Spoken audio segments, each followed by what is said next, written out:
퇴근길에 좋은 파트너 YTN 뉴스 FM 뉴스 정면 승부. 네, 뉴스 정면 승부 3라운드 문을 열겠습니다. 뉴스 정면 승부에서는 매주 수요일 특별한 시간을 갖고 있죠. 겨울 특집으로 우리의 미래에 대해서 이야기해보는 한국의 미래를 말한다. 이런 시간 마련하고 있습니다. 오늘은 오래된 것, 우리의 전통 문화를 어떻게 껴안고 미래로 나아갈지, 바로 그 문제. 온고지신이라는 말도 있지 않습니까? 그래서 우리가 이런 지혜에 대해서 이야기 나눠보도록 하겠습니다. 어쩌면 우리가 너무나도 당연히 누려온 것이라서 한국 고유의 문화가 얼마나 아름답고 위대한지 그 가치를 잘 알지 못하지 않은가 그런 생각이 들어서 그래서 가능한 객관적으로 말해줄 수 있는 분을 저희가 모셨습니다. 독일에서 한국한 연구를 개척한 1세대 독일인 한국학자인 베르너 사세 전 한양대 석좌 교수와 함께 한국의 전통문화가 맞이할 미래에 대해서 이야기해 보도록 하겠습니다. 기대해 주시기 바랍니다. 그리고 정면 승부 3라운드 잠시 뒤에 이어가겠습니다.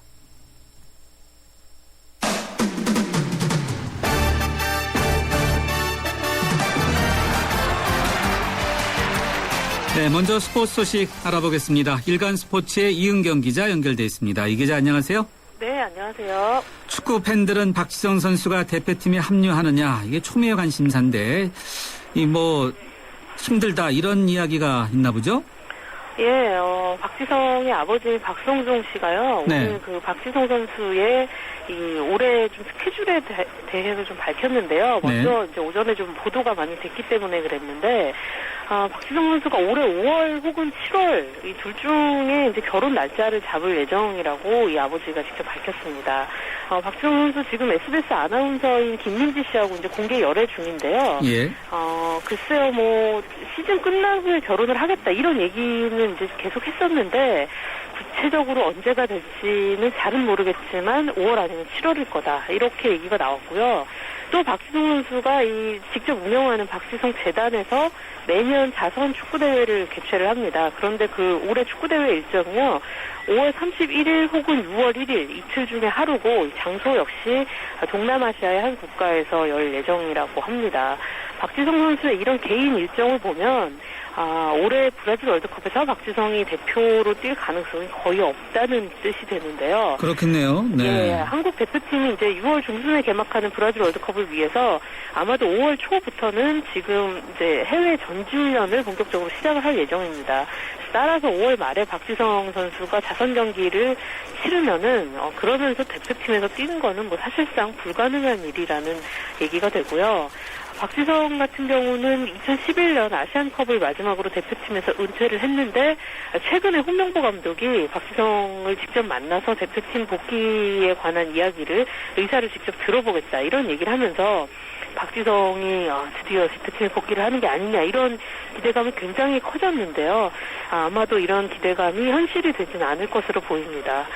또 홍명보 감독으로서는요. 브라질 월드컵 본선에서 박지성 선수가 뛰지 못하게 될 가능성이 커지면서 이제 대표팀 분위기를 다잡고 정신적인 지주 역할을 할 만한 이런 30대 베테랑 선수를 찾는 게 또 숙제로 남았습니다.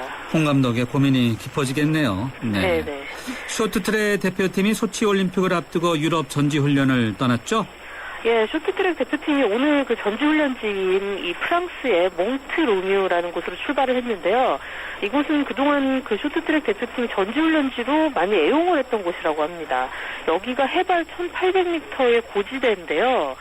선수들이 심폐지구력 강화해서 실전에서 더 강인한 체력을 발휘할 수 있게 하는 그야말로 최적의 전운지로 좀 각광을 받는 곳입니다. 네. 쇼트트랙 대표팀이 2010년 밴쿠버 올림픽 직전에도 이 해발 1000m 고지대였던 캐나다 캘거리에서 마지막 훈련을 했습니다. 네. 특히 지금 스케줄상 남자 대표팀이 가장 첫 그 경기가 장거리인 1500m거든요. 그래서 이걸 시작으로 올림픽 일정이 시작이 되는데 이 종목이 바로 그동안 한국 남자팀이 금메달 한 번도 놓치지 않았던 전략 종목입니다. 네.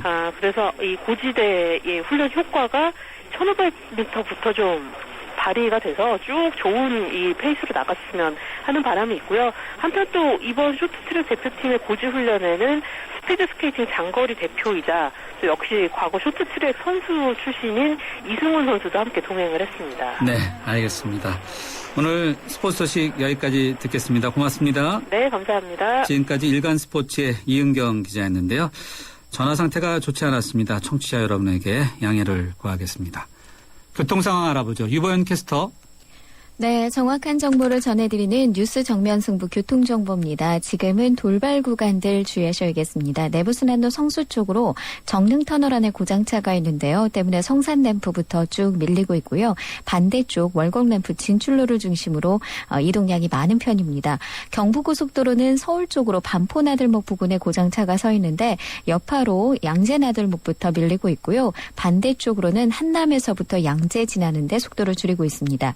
한강 다리들 중에는 성산대교와 동호대교, 청담대교가 양방면 밀려서 가고 있고요. 가양대교와 반포대교, 한남대교는 북단에서 남단 쪽으로, 한강대교와 영동대교는 반대로 강남에서 강북쪽으로 속도를 늦추고 있습니다.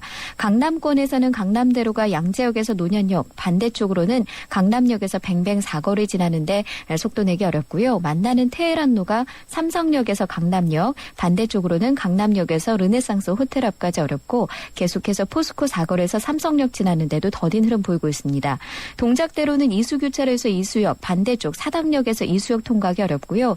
그 밖에 자동차 전용 도로 상황을 보면 강변북로가 구리 쪽으로 양화대교에서 동호대교까지 쭉 밀려서 가고 있고요. 반대쪽으로는 한남대교에서 성산대교까지 속도를 줄이고 있습니다. 나란히 가고 있는 올림픽대로 하남 쪽으로 여의상류 나들목에서 청담대교 지나는데 시속 20-30km 정도고요. 반대쪽으로도 청담대교에서부터 여의도권까지는 가다서다 반복하고 있습니다. 지금까지 뉴스 정면 승부 교통정보 유보연이었습니다. 뉴스 정면 승부 겨울 특집. 한국의 미래를 말한다.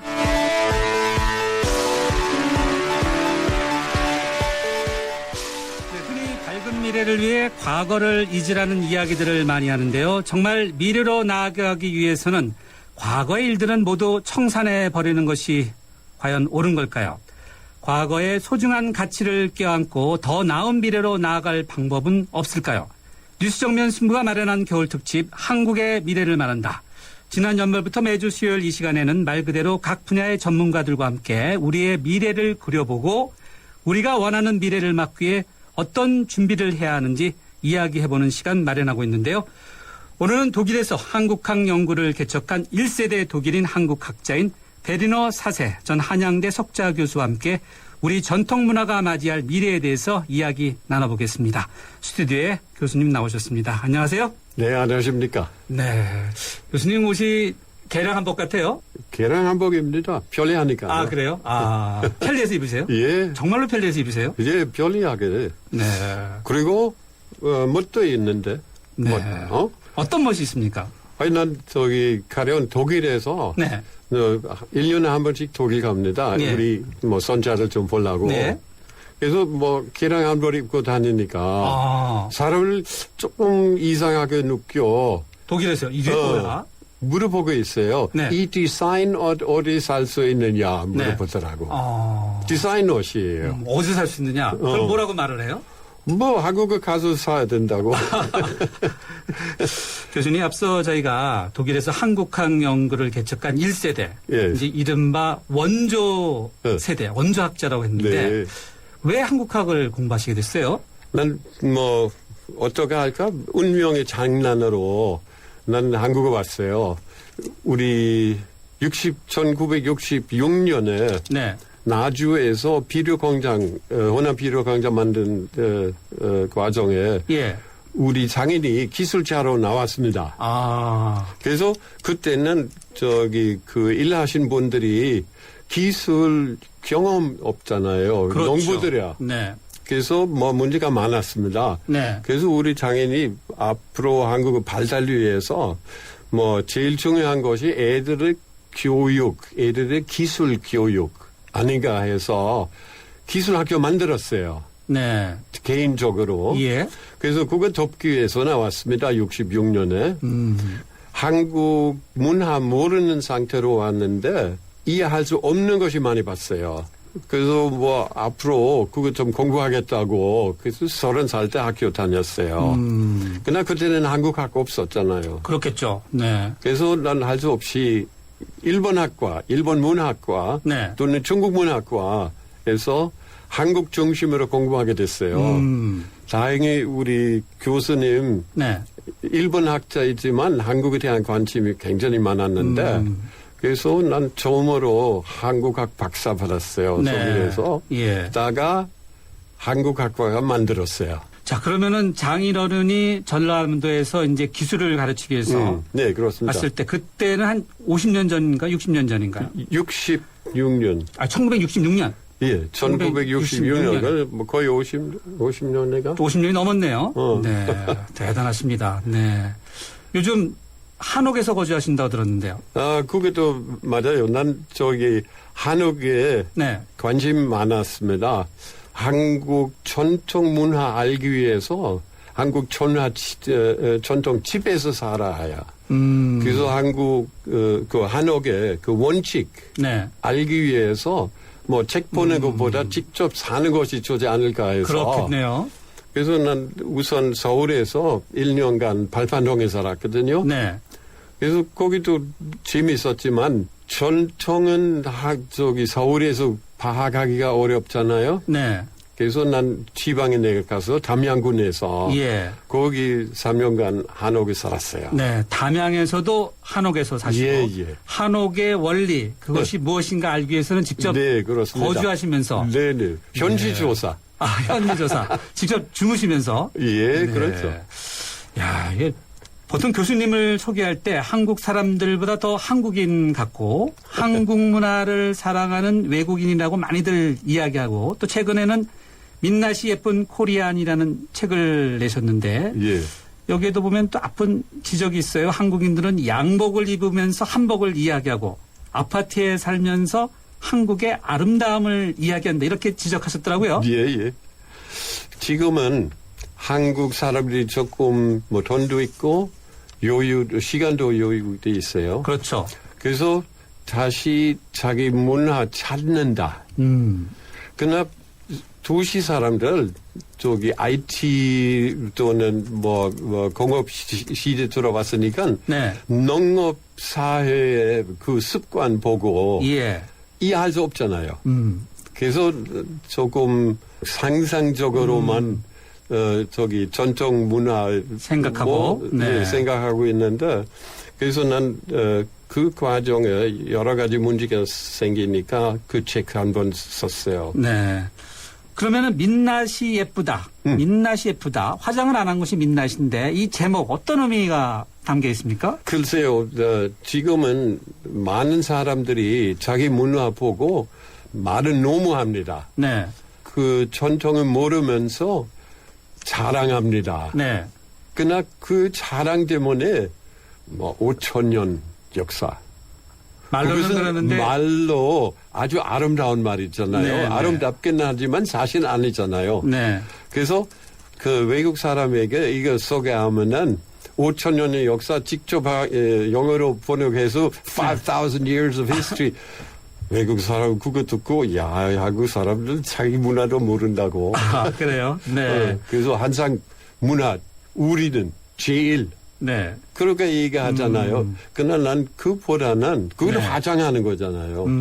그래서 그보다는 실제 그 문화 다시 한번 깊이 보자고 깊이 연구하라고 네. 그 말씀 민낯이는 예쁘다. 아, 민낯 그 본질 그 자체. 예. 오히려 5,000년 역사라고 말하는 그것. 예. 그것 또는 또는 뭐라고 할까요? 이 화장 같은 그렇다는 거죠. 네.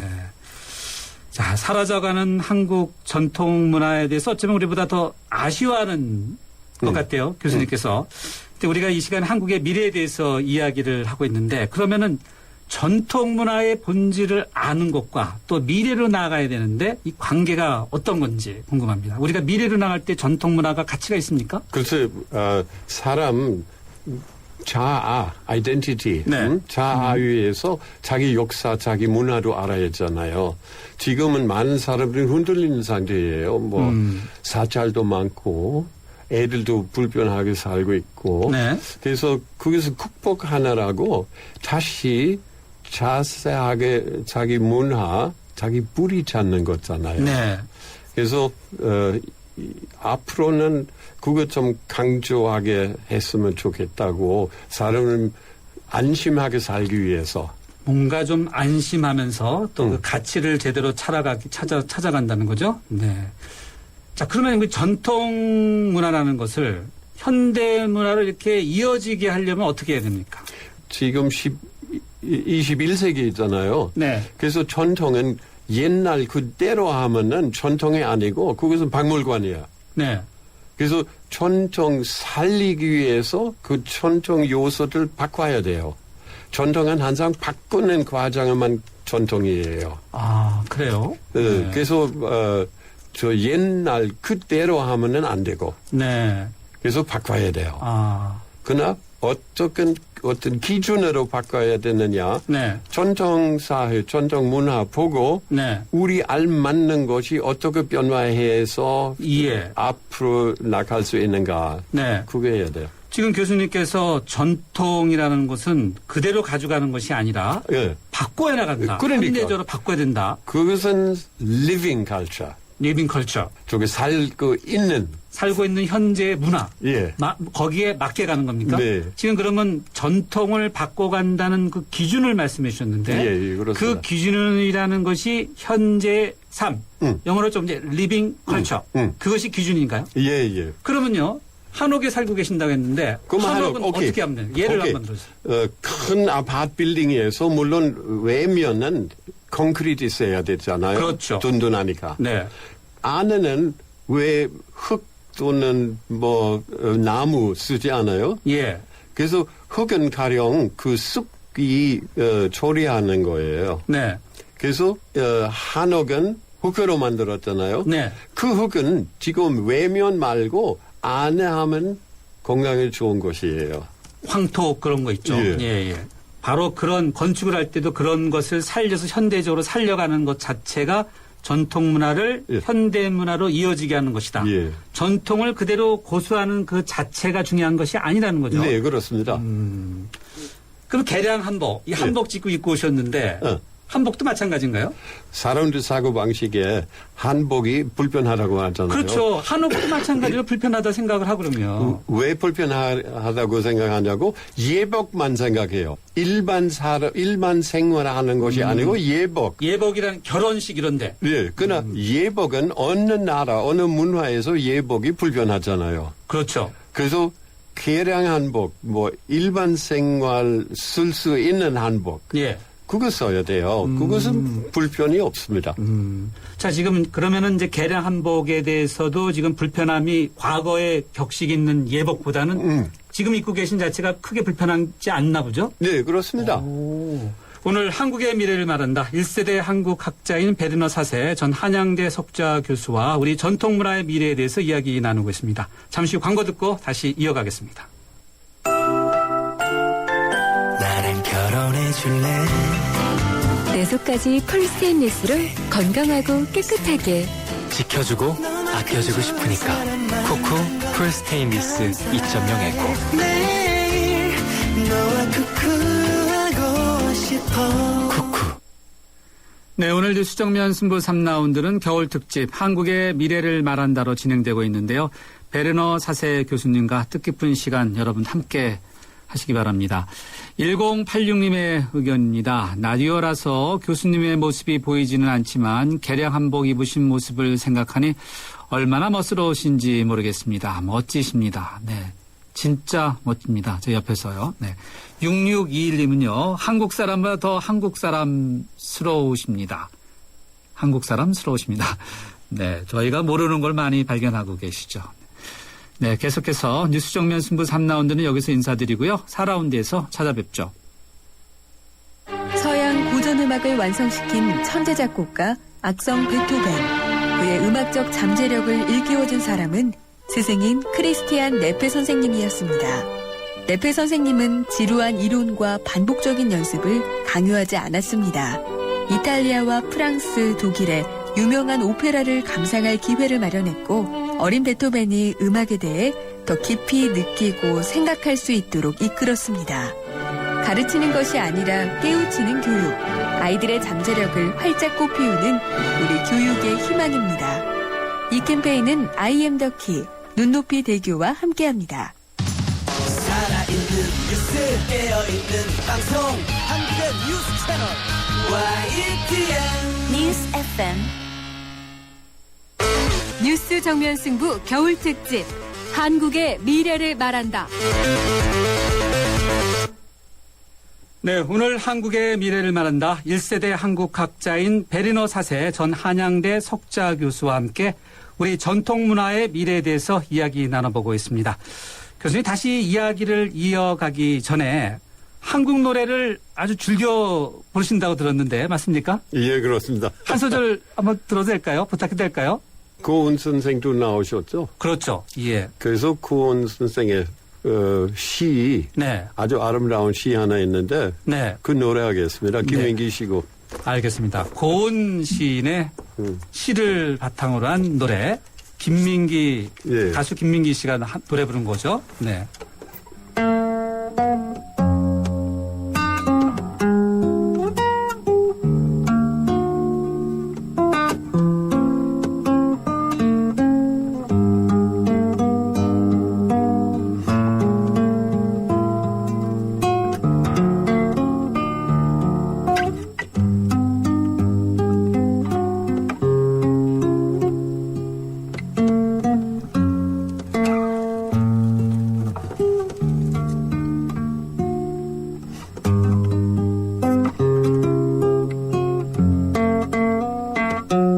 가을한 편지를 하겠어요.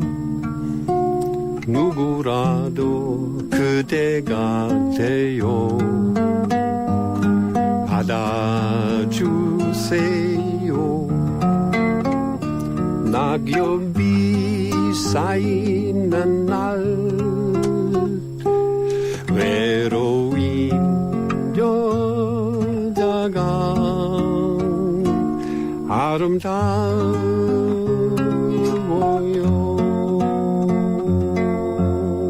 가을엔 편지를 하겠어요. 누구라도 그대가 돼요. 받아주세요. 낙엽이 흩어진 날 애매인 여자가 아름다워요. 가을은 편지를 하겠어요. 모든 것을 헤매인 마음 보내드려요. 낙엽이 사라진 날 모르는 여자가 아름다워요.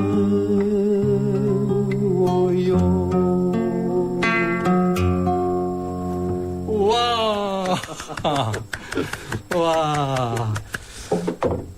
베르너 사세 교수님은 가수신가요? 아니. 네? 프로 가수신가요? 네. 무용가 홍신자 선생님과 결혼하시지 않았습니까? 예, 그렇습니다. 홍신자 선생님과 결혼하기 전에 프로포즈를 이런 노래로 하신 것 같아요. 조금 했습니다. 예. 네. 조금 하셨다고요? 네. 자, 한국에서 사시면서 이 한국 문화. 예. 한마디로 뭐라고 말하십니까? 불교. 한국 문화. 그래서 다양성이고 네. 불교, 유교, 지금 크리스천 또는 샤머니즘 다 있는데 예. 그리고 작은 것이 아름다워요. 가령 세종대왕 월인 청강지곡 예. 작성했잖아요. 네, 월인 청강지곡. 예. 예. 그게 왜 했어요? 자기 부인이 돌아가셨잖아요. 네. 그래서 그 부인이 저승이 아주 잘 살기 위해서 네. 책 만들었어요.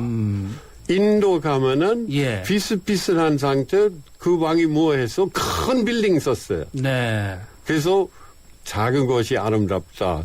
비치지 않지만 예. 속에는 깊은 생각이 많아요. 한국 문화는 그러니까 불교, 유교, 샤머니즘 여러 가지 이렇게 다양성으로 있지만은 그 속을 들어가서 보면은 아름다운 것이다. 예, 또 그렇습니다. 작은 것이 있고, 예. 네.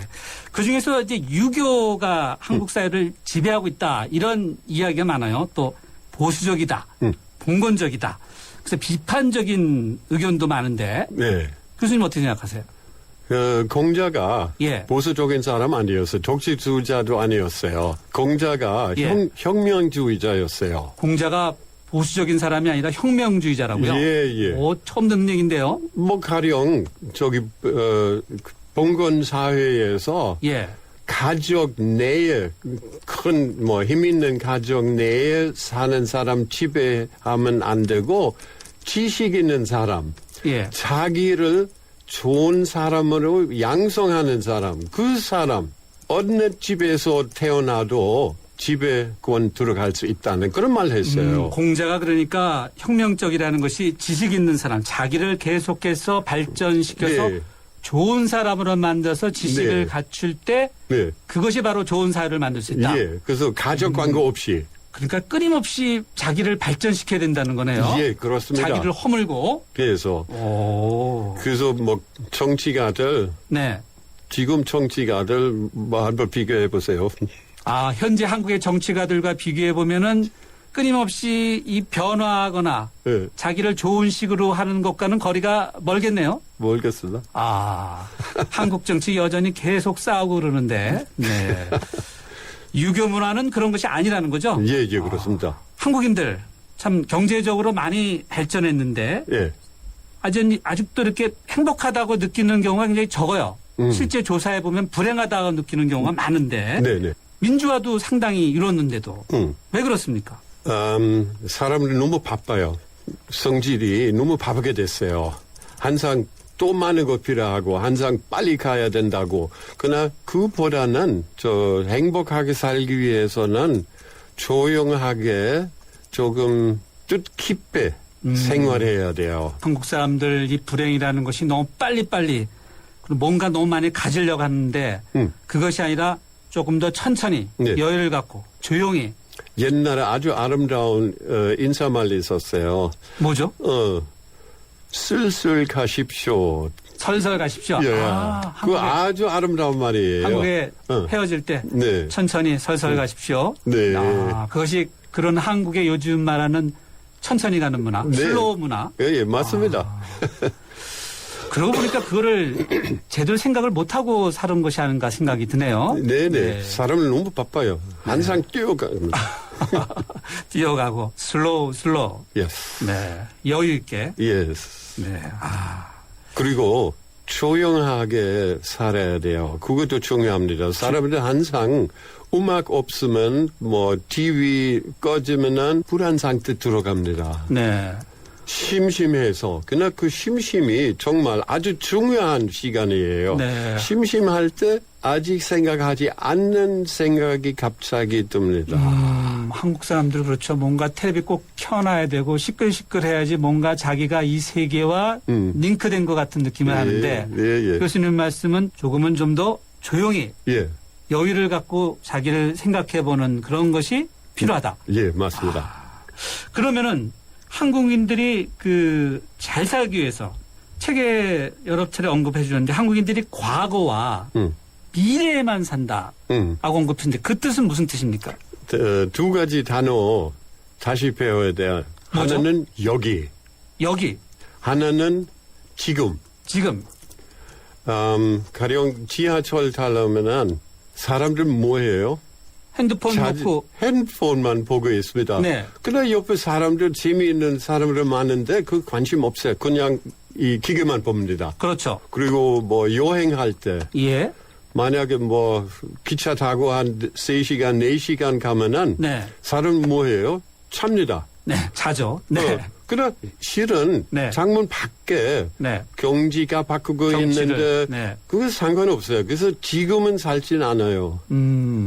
그래서 우리는 지금하고 현재 다시 생각해야 돼요. 네. 과거와 미래만 사는 것이 아니라 현재를 살아야 된다는 거죠. 네. 현재. 네. 주변도 좀 보면서 네네. 스마트폰만 이렇게 정신없이 쳐다보지 말고 내 주변에 누가 있는지 네. 여행을 하더라도 좀 이렇게 풍경도 보면서 그리고 뭐 사람과 사람 그 관심 없어졌어요. 옛날 마을에서 예.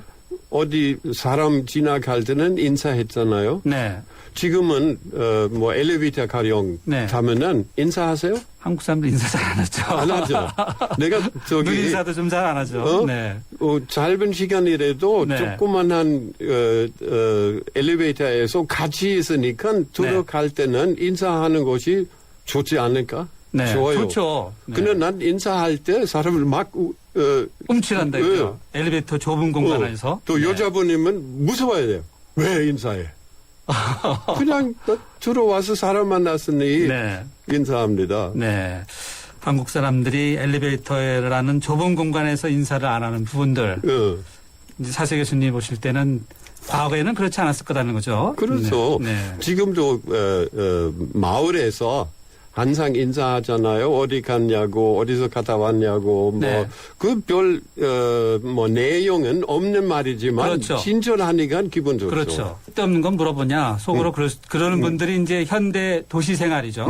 별걸 다 참견한다. 네. 네. 그러나 그런 인사가 한국의 과거 문화였다는 거죠. 네, 예. 한국의 과거 문화는 인사를 잘했다. 현재는 그렇지 않고. 네. 한국 문화를 계속 50년 이상 관찰해 보시면서 한국인들 참 자녀 교육 열심히 시키죠. 근데 교수님께서는 한국의 교육 제도가 문제가 많다라고 지적을 아주 하셨는데 많습니다. 왜 그렇습니까? 학생들 사실만 외워가지고 자기와 관계 없는 것이에요. 사실만 외운다. 네, 그것은 내가 호기심이 있어서 공부하는 것이 아니고 예. 그냥 그 시험 통과하느라고. 예. 그래서 나하고 관계 없어요. 네. 그러나 이런 지식이 예. 실은 지식이 아니고 예. 머릿속에 쓰레기예요. 쓰레기다. 그렇죠? 네. 아까 공자 얘기했잖아요. 그렇죠.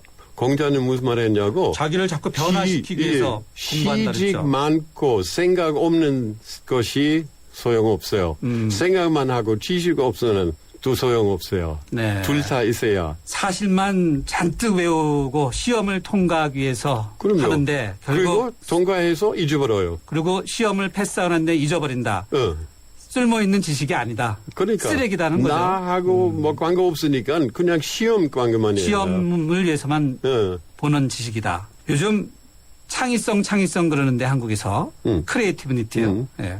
이것과는 관계가 먼 거죠, 그러니까. 멀어요. 한국 사회 그래서 그런가요? 안녕. 석사도 지도했잖아요. 석사 논문. 네. 그래서 그 학생 내 방에 와서 네. 내가 지도하시겠느냐 물어봤잖아요. 네. 네, 하겠습니다. 뭐 쓰려고? 무슨 제목으로? 네. 그래서 난 대답은 뭐 해요? 네. 당신 뭐가 재미있어요? 아니 선생님 지도하시니 말씀하세요. 그래서 아니요. 다음 주 다시 오라고. 뭐가 자신 중요하다고 보느냐. 네. 그건 가져와요. 그러니까 교수님이 석사 논문을 지도할 때 학생들이 너 논문 뭘 쓰려고 그러느냐 그랬을 때 그냥 주제는 갖고 오는데 너가 뭐가 재미있느냐. 뭐가 재밌는 것이냐 물으면 학생들이 답변을 제대로 못한다는 거죠. 못해요. 그러면 논문도 제대로 못 나온다는 거죠. 예. 다시 해와. 했다는 거죠. 우리 학생들 재미를 갖고 공부하는 게 좀 부족하죠. 부족하죠. 네. 요즘 안녕들 하십니까? 라는 이런 인사.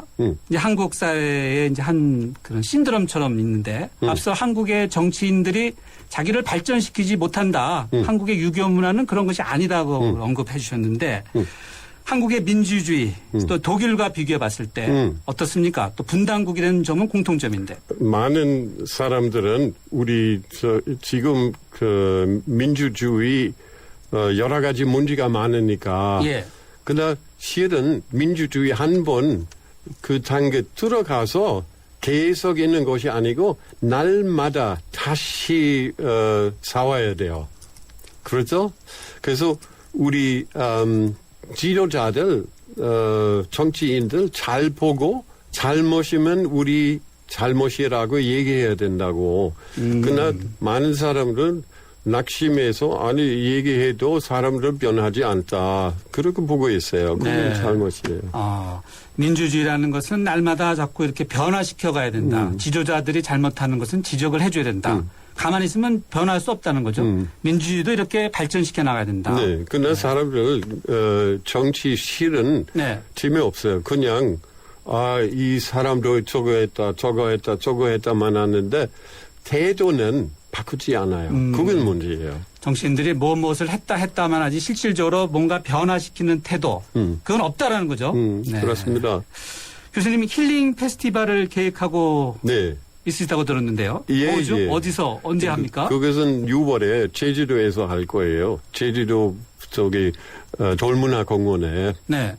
거기선 뭐 춤 또는 명상 또는 좋은 음식 그런 페스티벌 할 거예요. 네. 지금은 한국의 페스티벌 다 똑같아요. 예. 음악도 있고 그렇죠. 잘 네. 놀고 뭐 먹기도 하고 그 내용은 없어요. 네. 어디 가도 똑같아요. 그러나 그보다는 내용 있는 페스티벌, 힐링 페스티벌. 힐링 페스티벌. 사람 거기 가면은 나와서는 다른 사람 되기 위해서. 네. 6월에 제주도에서 힐링 페스티벌, 내용 있는 힐링 페스티벌. 내가 좀 더 바뀌는 그러한 치유를 할 수 있는 예. 그러한 페스티벌을 6월에 제주도에서 계획을 하고 그건 있습니다. 예술 또는 음식 또 뭐 춤이나 뭐 명상 그건 해야 된다고. 네, 춤도 있고 명상도 있고. 아유, 기대가 많이 되네요. 네, 재밌겠어. 네, 알겠습니다. 꼭 한번 찾아뵙도록 하겠습니다. 교수님 오늘 말씀 여기까지 듣도록 하겠습니다. 고맙습니다. 네, 감사합니다. 네, 지금까지 독일에서 한국학 연구를 개척한 1세대 독일인 한국학자인 베르너 사세 전 한양대 석좌 교수와 함께 한국의 미래를 마련다를 함께 했습니다. 오늘 방송된 내용은 홈페이지에서 인터뷰 전문을 보실 수 있고요. 팟캐스트에서도 다시 듣기도 가능합니다. 당신의 베이스 캠프는 어디입니까? 어디로 가야 할지 모른다면 방향이 될 것이고 계속 가야 할지 망설인다면 용기가 될 것입니다. 베이스 없는 정상은 없습니다. 세상의 베이스가 되다. 포스코. 네, 마무리할 시간인데 오늘 뉴스 정면 승부에서는 카드 재발급 성공하셨습니까? 라는 질문으로 여러분과 함께했죠.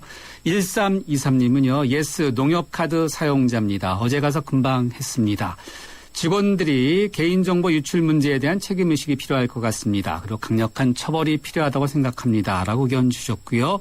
1900님은 국민카드 콜센터는 3일 동안 통화 중이라서 답답해서 본사로 연락했더니 다시 카드사 콜센터로 연락해 주었습니다. 그런데 연결조차 원활하게 되지 않아 포기했네요. 일부러 전화를 안 받는 것 같아 그런 느낌입니다.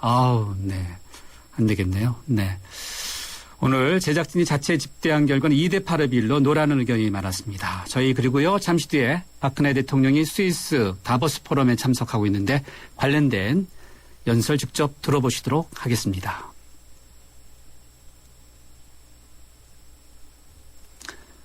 네,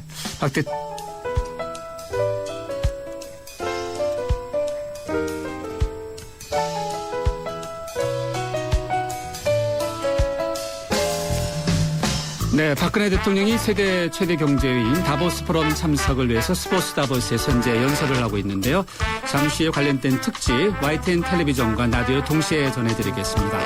뉴스 정면 승부는 기조연설 중계 관계로 평소보다 일찍 인사드리겠습니다. 내일 뵙겠습니다.